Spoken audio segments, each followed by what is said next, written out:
अस्सलाम वालेकुम मुहतरम नाजरीन, क्या कभी आपने गौर किया है कि जब कोई बड़ा किसी छोटे का नाम लेकर पुकारता है तो उसे बेतकल्लुफी समझा जाता है, मगर जब कोई छोटा किसी बड़े का नाम ले तो उसे गुस्ताखी माना जाता है। हमारा रब जो सबसे बड़ा है उसने भी अपने तमाम पैगंबरों को उनके नामों से पुकारा है, जैसे या मूसा और या ईसा, लेकिन उसने हमारे आका सल्लल्लाहु अलैहि वसल्लम को उनके नाम से नहीं पुकारा, बल्कि या मुदस्सिर या मुजम्मिल जैसे अलकाबात से नवाजा। क्या आपने कभी सोचा है कि अल्लाह ताला ने ऐसा क्यों किया? वो हमें क्या दिखाना चाहता है? इन सवालात के जवाबात जानने के लिए वीडियो को आखिर तक जरूर देखें और ये भी देखें कि कैसे अल्लाह ने लफ्ज रायना को औंजरना से बदल दिया।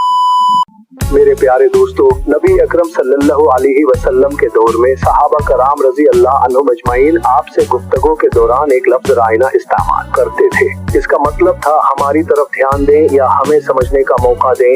ये लफ्ज इंतहाई एहतराम और मोहब्बत के साथ बोला जाता था, क्योंकि सहाबा कराम चाहते थे कि वो हर बात को पूरी तवज्जो और गहराई के साथ समझ सकें। ये एक आम और बेज़रर लफ्ज था जो इस वक्त की अरबी में इस्तेमाल किया जाता था। ये उनकी तालीम हासिल करने की शदीद ख्वाहिश का मजहर था। काबिले कदर दोस्तों, ये वो वक्त था जब कुफारे मक्का और यहूद मदीना नबी सल्लल्लाहु अलैहि वसल्लम और मुसलमानों की हर बात पर नजर रखते थे। उन्होंने देखा कि मुसलमान ये लफ्ज रायना इस्तेमाल करते हैं। इस लफ्ज का तलफ्फुज़ थोड़ा सा बदल कर उन्होंने उसे मजाक और तौहीन का जरिया बनाना शुरू कर दिया। अरबी में अगर रायना को थोड़ा लंबा करके रायना बोला जाए तो इसका मतलब हो जाता है हमारे चरवाहे या बकरियों के चरवाहे।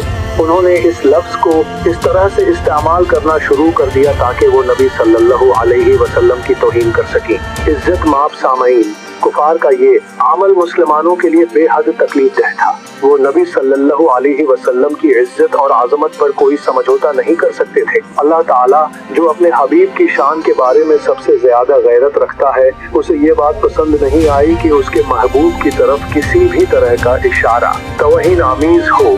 उसने इस तकलीफ को महसूस किया और फौरी तौर पर इस मसले का हल पेश किया। अल्लाह ने कुरान मजीद में एक हुक्म नाजिल फरमा कर इस सूरत हाल को हमेशा के लिए खत्म कर दिया। जाने अजीज, इस वक्त अल्लाह ताला ने सूरतुल बकरा की आयत 104 नाजिल फरमाई। इस आयत में अल्लाह ने मुसलमानों को ये हुक्म दिया कि वो आइंदा से रायना के बजाय उनजरना का लफ्ज इस्तेमाल करें। उनजरना का मतलब है हम पर नजरे करम फरमाएं या हमारी तरफ तवज्जो फरमाएं। ये हुक्म इसलिए आया ताकि कुफार को तौहीन का कोई मौका न मिले और नबी सल्लल्लाहु अलैहि वसल्लम की शान बरकरार रहे। ये वाक़या हमें अल्लाह की अपने महबूब से बेपनाह मोहब्बत का सबूत देता है। हुजूर मोहतरम, ये एक तारीखी और अहम वाक़या है जो हमें ये सिखाता है कि अल्लाह अपने नबी की इज्जत के मुआमले में कितना हसास है।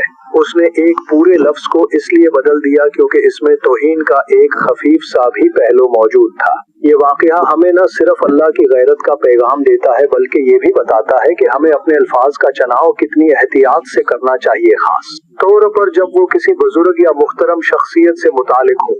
अगर आपको ये मालूमात पसंद आए तो इस चैनल को सब्सक्राइब और लाइक जरूर कीजिए।